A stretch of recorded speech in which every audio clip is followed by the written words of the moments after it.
In various boroughs across London, the figures are pretty stark. For instance, in boroughs like Islington and Lambeth, the average waiting time for a family to secure a council house can range anywhere from 12 to 18 years.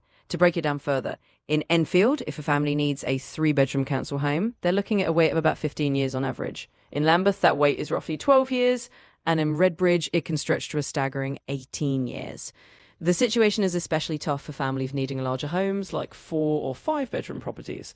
Islington, for example, only lets out about 4 5 bedroom homes and around 14 4 bedroom homes each year, despite having hundreds of families on the waiting list for those types of homes.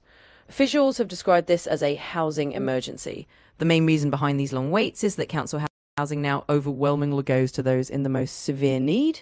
This often means households facing homelessness or extreme poverty. In fact, many councils have had to remove thousands of people from their waiting lists altogether because they simply have no realistic chance of ever getting a council home. In Lambeth, for instance, they recently removed about 10,000 applicants from the list because these applicants were in a lower priority category and had no hope of being housed. Lambeth currently has around 28,000 households on its waiting list, and only about 800 homes become available each year. Meanwhile, roughly 3,400 families are asking to join the list annually, and over 4,000 households are in temporary accommodation because they can't find a permanent place to live. In Islington, the situation's similarly challenging. They used to let out about 2,000 council homes a year, but now that number has fallen to around 800, with about 60% of those being one-bedroom flats.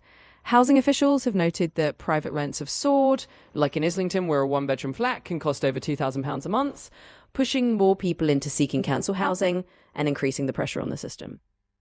Overall, the brutal reality is that the majority of people on these waiting lists are unlikely to be housed anytime soon. Councils are doing what they can, sometimes buying back former council homes or working with housing associations, but the scale of the demand far outstrips the supply. Many families are left waiting for over a decade, and the system is under immense strain as a result.